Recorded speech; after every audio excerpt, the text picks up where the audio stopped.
All right. You know what? I don't have Dylan with me, but I should still listen to myself. I practice what I preach, I guess, huh? All right. How's everybody doing? Photo Elite, I will talk to you in a second. Just going to do the same. I have the same desk. It does move, but not much. I have a lot of equipment on it. Greetings from the UK. I like UK. How's it going? Photo Elite, yes. What I like it UK said was true. I have not only a lot of gear on the desk, but I also have some of it suspended higher than the desk, meaning there would be leverage for movement. And the movement is very minimal. If I'm not messing around with the desk, like actually hammering at it, it's fine. I haven't had a single problem with the desk. For movement wise, I have probably 220 pounds on the desk though, all in. So yeah, it's probably way more than I should have. But yeah, that's one of the things I loved about Secret Lab, and one of the reasons I went with Secret Lab was just trying to get this microphone to do what I want it to do. Was the fact that it's so stable in kind of almost every in every respect. It's just a fantastic desk. It's just some of the things that you feel like you're paying extra for, like that the cable management is so cool, is actually really kind of more of a pain in the ass than anything. And that Evo desk that came out, I think I'm going to be picking one of those up because you can actually access the cables underneath. So, which makes a lot more sense than at the back of the desk. Anyways, how's everybody doing? We got 8 people in the house. Outsider Jess, my Roland Bridgecast 1 and Vocaster came in. Sweet. Have you plugged either of them in? Those are some. You know what? The Vocaster, meh. The Roland Bridgecast 1 is an excellent purchase. Absolutely excellent purchase. What's going on with this here? Okay. You know what? Here. There. Don't mess with me. Yeah, let me know how the Bridgecast is, if you got it plugged in or not. The EQ and compression on that, and just kind of the once you get used to walking around that device, it's really nice. I've set up both, however, I have to work out the mixing on PS5. Oh, fair. That's fair. Yeah, I forget you put everything through PS5, or the PS5 is your gaming platform. Yeah, so today is my anniversary with my wife.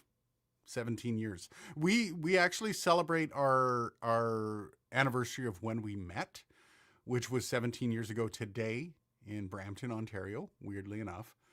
And I wasn't going to do this live stream because Dylan wasn't here, but I do have some questions and I have something that I kind of wanted to talk about. So I figure this would be a good time to do so. I got a new desk as well, a Zor Onda Angled Mark II and a Pacifica preamp. I think I've heard of the Pacifica preamp. Never heard of the desk. The Vocaster DM1 mic is good. Yeah, I think it was, when it first came out, it was much more expensive. And for a price to performance, it wasn't worth it. But yeah, it's an okay mic, especially at the price you can get it for. Happy anniversary. Thank you. 17 bloody years, Beresford Production. How's it going? Yeah, so like we're going for dinner. This isn't going to be as long of a live stream as we usually do, but a couple of things I wanted to talk about, including some new content that I have a concept for that I was kind of hoping to kind of integrate with some of the people that are following this channel, that work with this channel. And one of the things I wanted to do is I wanted to possibly, well, we'll talk about it in a second. Let's get a couple more people in, and we'll also say hello to everybody. But yeah, so 17 years with the wife, and we're going out for Thai food, I think, tonight. So, and then Dylan's actually going back to Australia next week. So I don't think he's even going to be available next Friday. So that's also another reason I kind of wanted to get on and chat with everybody, and hopefully everyone's doing really well. There is a bit of a push right now to get a little bit more content done, which is kind of has something to do with what we're talking about. But the amount of work I've had since January 1st, I've actually got a product from a company. I can't actually say whom, but I got the product with the understanding that I was going to basically put it through its paces, tell them if there's anything I didn't like about it, and I haven't even unboxed the bloody thing yet. It has literally been um, one thing after another since Christmas, basically. So if you guys are feeling disappointed with the amount of videos that are coming out, don't worry. There's companies that are even more disappointed than you. Like UK, only 17 years, just had her 28th. Nice, congrats, dude. 28 years is unfathomable. I met my wife when I was 31. So like to me, it wasn't that long ago. But it's starting to feel like it was a long time ago now. Grass Duo, thank you. How do you put 48 volts of phantom power on the bridge cast? If I recall, it is a setting under the channel on the actual unit. I don't think there's a physical button on it. So you have to go in there. That's a good Google that question. And I'm pretty sure the ChatGPT answer will give you everything you need to know. All right, so I guess we've got everybody in here that's going to be here. I know it's usually one of these things about whenever it's just me, people are usually not jumping in as fast as they could. So let's just go over this. I don't know how many people here. How many people here actually have a podcast or actually do content? So I would like to see a show of hands. Just put your hand up in chat. I don't know, say something in chat, yes or whatever. Because one of the things that I'm looking at doing over the next little bit is podcast movement coming up this year. There's one in Texas in March, but I'm probably looking at the one in September in New York. I'm probably going to be going to it. I'm going to be applying to talk at Podcast Movement.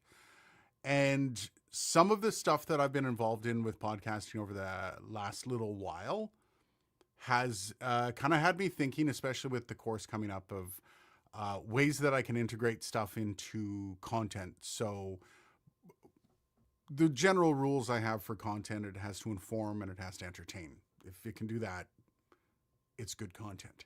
So that's something that I need to think of when I'm considering this new content. And what I'm considering is a podcast 911, where I get people to send in the first 10 minutes of their podcast, and I will do a couple things to it. I will give feedback on basically the first 10 minutes of a podcast. If somebody's still listening at 10 minutes, you've pretty much got them.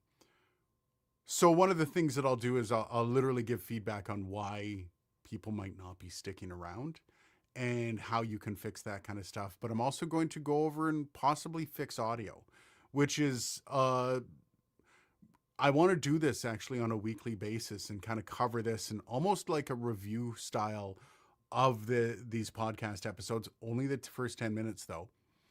And I think it would be a lot of fun to kind of turn some of this stuff around and see what people are doing that are associated with this channel and what people might want to know who are associated with this channel. Like, for example, if I pick your podcast, maybe I go and I find an EQ curve that would work for you, and kind of do an EQ curve and a compression setup for you, whatever the case may be.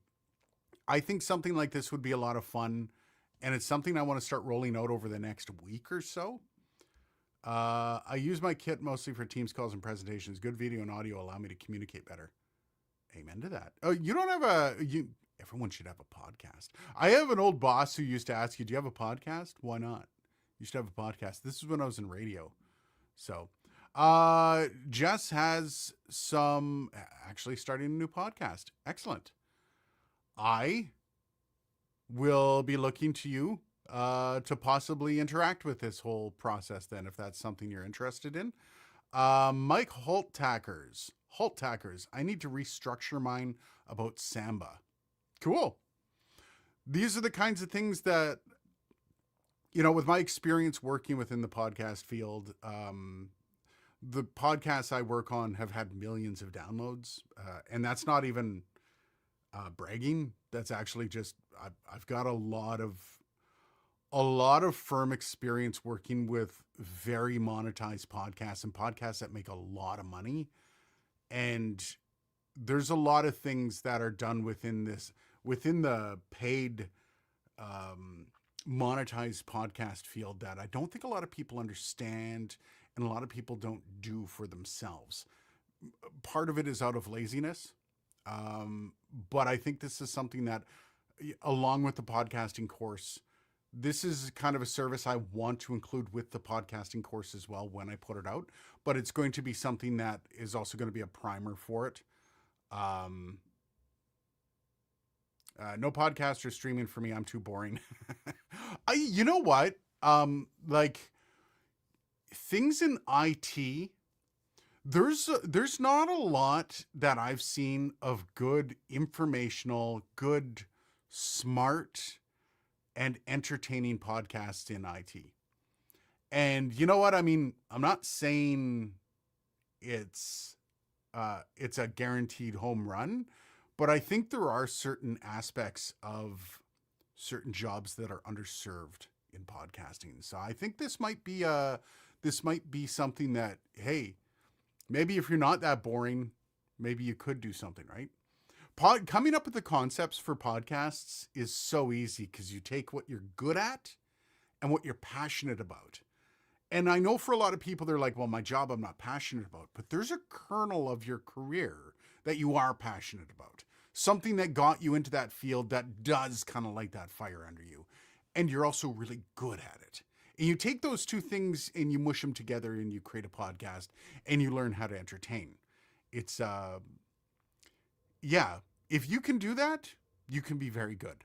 This is a wonderful idea for your community. Yeah, I hope so. I hope this is something that can, one, create content for the channel, because that for me is the most important part. But I hope it also, on the other end of the spectrum, is it helps podcasters come up with better content, which is honestly probably the coolest thing about this situation we're in, and the idea of me putting out the course. You know, there's going to be a lot of free content around the course, and that's kind of how I want to build this out, but also give reasons for that course for people to sign up for it. So my gear is Rode, Sony, and Elgato, probably only getting 25% of its capabilities. You know what? I hear you. I have a Rodecaster video that this is what I use the Rodecaster video for. And not because it's actually not even time. Some of it is setup. Some of it is the holding pattern I'm in this studio. But a good portion of it, yeah, is time. Hopefully, there's something I can do about that over time, with possibly moving out. IT can be very dull. It can be. It can also be fantastic. There's a guy, I constantly see his shorts on Facebook. And he's a guy, he's into electrical. Oh, why am I watching? No. Stupid Facebook. He does like electrical grid stuff, but he's very funny. He's very rude. He's kind of rough around the edges. And he makes electrical safety and concepts around being an electrician a lot of fun and very funny. Like he does this skit in a straitjacket even. When I say he's pretty crude, I mean he's pretty crude. So there are ways to make stuff good and interesting and funny without it necessarily being that at its core. You are the conduit, no pun intended, talking about being an electrician, but you're the conduit for that. Taking a microphone review and creating humor out of it is like, it's kind of similar, dude. Microphones can be really dull. It can be really repetitive. It can be really boring, but I try to make it what I want to watch. It's the stuff that I wish I could see when I'm buying this stuff. And yeah, I think there's a space for this kind of stuff for the person that's capable of thinking outside the box and not afraid to make a complete and utter arse out of yourself. This is a guy talking to you that ran across screen with a cape on screaming supercardioid man. So, in case you're ever wondering. Rode Procaster user here doing web radio shows with calling guests through Vocaster 1. Wow, That's awesome. You get calling guests. That's wicked. Michael, if you would like to be a part of this as well, I would welcome that as well. If you guys do have interest in this, just for the first few that I'm going to do, I'm probably going to just go through my email. Now, if you go through the about on my YouTube channel, you'll find my email. It's aiden@darkcornerstudios.tech. And if you guys are interested in possibly having critiques done on your content to see how you could grow and how you could make it better, as well as possibly some audio help, let me know. Just send me an email. You can also get a hold of me on Discord. If you're not part of the Discord, definitely join up, and you can also DM me there. I tested the Rodecaster video. The chroma key was good, but 1080p was a problem for me. I have a 4K camera into a 4-way HDMI splitter into 3 different capture devices. Damn. Yeah, and I know a lot of people struggle with the 1080p on the Rodecaster video. It's going to be the next thing. I don't know who's going to release it, but I think if you were to see behind the scenes, there is a foot race to be the one that can come up with an affordable encoder for multiple 4K streams that look good. Because there are 4K switchers out there, but not all 4K is good 4K. A good example of this is go get a 4K webcam and then put that 4K webcam's signal up against my Sony a7C II, and you will see two very different 4K visuals, and some of which have more information being pushed out of them than others, like the a7C II has a lot more information. So when you're talking about something like a Rodecaster Video S or Rodecaster Video that's taking in all these incredibly arduous amounts of information from a bunch of 4K signals, and then on top of that, not just being a switcher, but also being a unit that can actually like produce your show, give you titles and all that stuff. People are asking for a lot when it comes to that. Now, I don't necessarily disagree. 4K pass-through would be great to record at 4K. I haven't tested to see if that works yet, but I do know that might be something Rode's working on. But for now, if you want a good 4K switcher, you're looking in the thousands, and I'm like $4,000 or $5,000. So you might be waiting a little bit. Pigtown Sports, cheers, buddy. I'll buy one of those when it's all 4K from Rode. I know a lot of people will, but I don't think a lot of people are expecting the price of what they're going to be. And I think, like with the Rodecaster Video S, I think a lot of the market started to get set, because right now as it is, if they were to release an all 4K video switcher like the Rodecaster Video 4K or whatever they want to call it, you're going to end up with something that's $2,000-$3,000. I'm not giving a thumbs up. What the hell is that? You're going to end up with something that's $2,000-$3,000, and can the market bear that for a bunch of gamers or podcasters? Probably not. But also, how much of the market of podcasters require 4K is the other question. So, but Pigtown, if you haven't heard the beginning of this conversation, I'll just fill you in a little bit. But if you need more information, I'm looking for podcasts that are looking for feedback and are willing to let me go over the first 10 minutes of their podcast and make videos about it. You got to be willing to take some constructive criticism, though. Pigtown, I know you might be interested in this. Again, I am on Discord, or you can email me, aiden@darkcornerstudios.tech. And hopefully, I'll mention it a couple more times before I get off the stream, but if anyone's definitely interested in that, Pigtown is. Look at that. Are you on Discord? If you're not, email me. What I'm looking for is 10 minutes of not your last. I don't want your last podcast, because I know there's going to be some people that like dress it up as best they can for what they're going to be sending me. I want one of like your second last episode, something that I can dig into, and only 10 minutes of it. So you have a Discord. Nice. Are you on my Discord though? Question. If not, just email it to me. Again, I'm also on, you can also email me. Steve Schnetzler, hello from Cologne. Hello, man. How's it going, buddy? Twice the price of Rode Videocaster Pro would be acceptable. Yeah, you know what? And I think for some it wouldn't.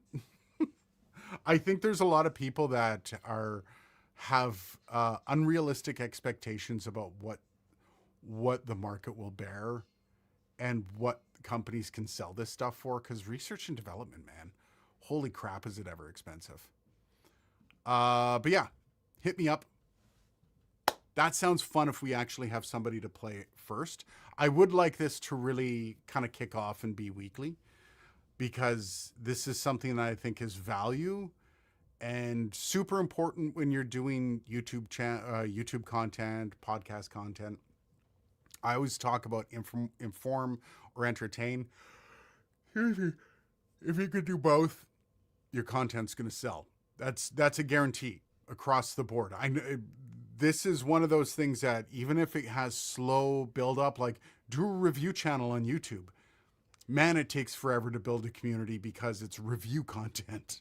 But if you can inform or entertain and do both, the other one is adding value.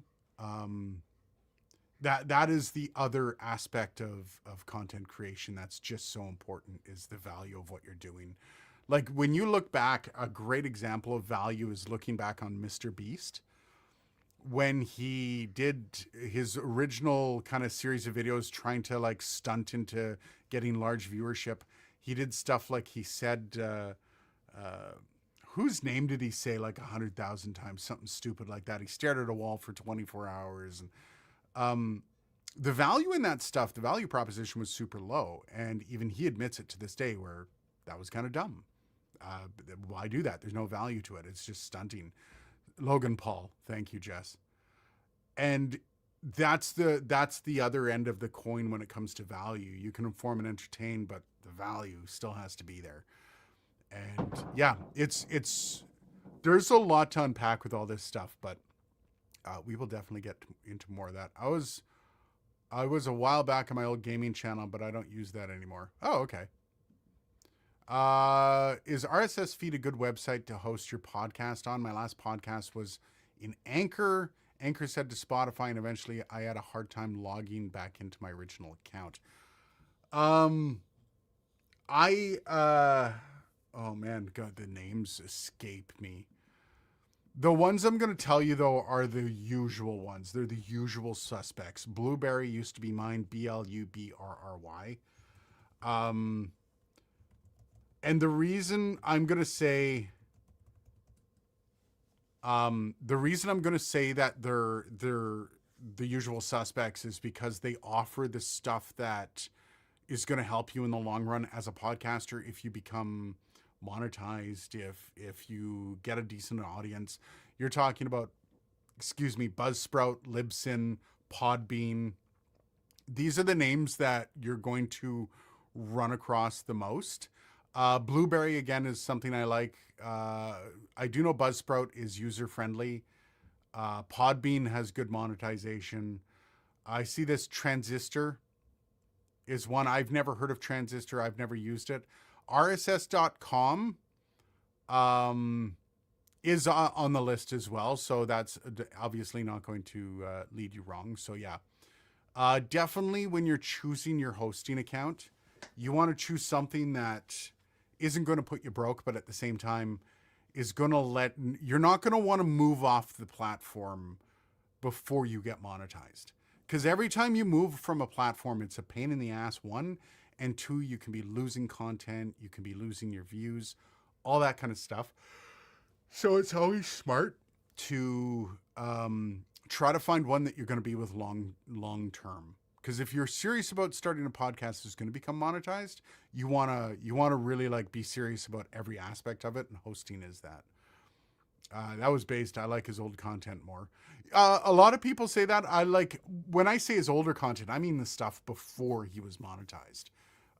The stuff after he got monetized, it's all like a lot of his older stuff where he was a lot more like it was. I think they were like a team of 5 people and just doing some of the dumbest things in the world. It was a lot of fun to watch, and there was value to that. I'm talking about the stuff when he was just doing crappy little content for like grab of views where he's like I said, staring at walls, doing stuff that's just man, the words are escaping me at the moment. Anyways, you know what I mean. Michael Ripel, would you feel confident reviewing field recording content? Define field recording content. Are you like talking about interviewing people out in the field? Yeah, that's fine. Interview's an interview, no matter where it is. But I can also, one of the good things about my experience is I've worked in field recording, but I've also worked in location sound. I've worked in news gathering, ENG. I've basically run the gamut of all that stuff. So yes, unless you're talking about like going out and getting sound effects and stuff, not much to really review on that. So, but yeah, depending on what you mean by field recording. So I signed up to RSS because I'm broke and I want to use a platform that doesn't have a free upload limit. Yeah, I mean, that's part of it too. Just expect that if you're uploading or if you're using a free platform, there's a good chance you're going to have to move it at some point. And that's fine. Just expect that there is a pain in the ass waiting for you at some point. If you get to the point where you're monetized and it's something that's going really well, yes, you're probably going to have to move it. Hopefully you can just get on with a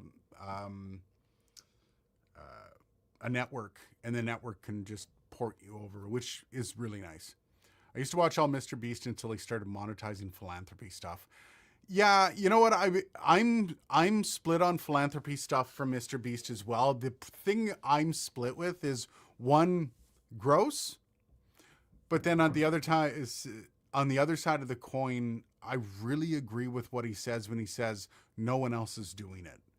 Right? Like bringing the wells, I think he did the wells in Africa one, where it's like, okay, he's pissing off governments because they weren't willing to do it, but he is. So things like that, it's really hard to go, oh, gross, that wasn't good. Because like in Canada here, great example would be the Indigenous populations in Canada that don't have clean water. They don't have clean drinking water. If there was somebody like Mr. Beast that literally went through Canada and gave everybody clean drinking water in Canada and just made videos out of it, I don't think there's going to be a lot of people drinking that clean water going, wow, that was gross. So the other side of that coin is very interesting to talk about. I found the content he made pretty cringy when it came down to it, but yeah. Yeah, sound effects, soundscape. That would be hard to make videos about in a review. I'm not a soundscape god. I do know how to soundscape. I'm pretty decent with it, but I'm not like a fully expert in any sense. So I probably wouldn't be the best person to review you on that because I'm probably not giving you better advice than you already know yourself. If you are already a soundscaper, you're probably better at it than I am. The Cross You Out podcast. I struggle with the name of this and the at Cross You Out because the you and out kind of blends together. Anyways, Cross You Out podcast. So I broke down and got the Rodecaster Pro 2 and the pod mics for a 4-person podcast. I have a problem trying to get the audio to the camera. What would be the best way? I have a Sony ZVE10. Oof. That. One second, please. So, here's Rodecaster Pro 2. There's a couple things you can do. Oh, I forgot on the front they don't have that. Using a headphone out isn't the best option on this, by no means, but it is an option. That will basically give you a stereo signal to your camera. That's probably your best bet with something like this. An aux out would be awesome. Trying to think. Yeah, one of the other options, and I know you've just spent a lot of money, would be to get something that's like a monitor station. might help. Yeah, or send the output, so the left and right, to like a field recorder, like a Zoom H1 or whatever, and then run that out from there. No, that sounds like a shitty way to do it. Yeah, I just use the headphone out. I'm probably missing something wildly obvious here. So, but yeah, I would say headphone out until somebody proves me wrong. They used to have a front headphone jack on this thing. I'm also going to upload it on YouTube. Nice. My old podcast was a diary. To be honest, I got a lot of viewers from Ohio for some reason. I was big in Brazil. When I did Dark Corner Studios, or Dark Corner of Radio, sorry, way back in 2017, I got massive views from South America. Not exactly sure why. I regret, in case anyone wants to know an interesting perspective on my history doing content, I regret packing up that podcast, because I know podcasters that started around the same time as me that are like, they're never gonna have to work again. And I had some really good content, and like I was basically telling stories, and damn, I don't know, man. Damn, that's all I gotta say. The Vocaster DM1 mic clip is so bad. Yeah, that's the start of the problems. You record the video with a cheap microphone and sync the audio to the video in your video editing software. So I Like It UK, yes. I was assuming that was something they were going to do anyways. But if that's the case, your Sony ZV-1 has a microphone on it, meaning it can hear you. So if you're taking video with it and you don't have any microphone attached, turn the volume up on that, so the gain up on its microphone in the settings of the ZV-E10. And basically what's going to happen is when you put it into a video editing software, you basically, depending on the software you use, it's usually a single click, and it will get rid of the camera audio and it'll slap on your audio onto it. So that's the other way to do it. I would recommend 110%, even if you are direct line into your camera and you're recording that way, always record separately. So if that means recording on the SD card on the back of the Rodecaster Pro 2, or you're recording into a DAW, please don't just rely on the audio that's going into your camera. That has gone south on me more times than I'd like to admit. And on top of that, the preamps in your camera add noise. So yeah, anyways, personally, as I Like It UK said, or I Like IT, I should start calling you that. That is the best way, is doing it in post. Thank you so much. I'm big everywhere. That's why I need to diet. I'm big around the center. It's the dude, that South America audience is big. It really is. And I have the same name, Aiden Wolf. This happened to me way back in 2008 when I released an album, and I started getting a bunch of people that from Brazil. It was happening at the exact same time, but because they thought I was somebody else named Aiden Wolf. So I think that might have something to do with it. I'm not exactly sure, but yeah. Anyways, Aiden Wolf wasn't associated with Dark Corner of Radio. That's why, like, I was still Aiden Wolf under the Dark Corner of Radio branding, but yeah, I don't know. I would have just returned the pod mic and got the Maono PD200 because it does connect to the camera wirelessly. Yeah, there's a ton of, like, if you're multi-podcast, I forgot to see how many mics. Pro 2 and the pod mics for a 4-person podcast. Do not get the PD200 for that. But yeah, I would record it separately. Record video with built-in mic and enhance with Adobe AI. Oof. Oh, there's another Adobe AI person here. Oh man. I'm not going to say anything. I'm supposed to stay away from the AI stuff. I do know there's been a lot of controversy around AI and podcasts, which I think I should, when Dylan's back, I think we're going to do a little conversation around AI. Thank you. That was a joke. Thank God. We should do a conversation around how AI is being utilized in podcasts. And I can't use specific examples from my line of work because that's literally trade secrets.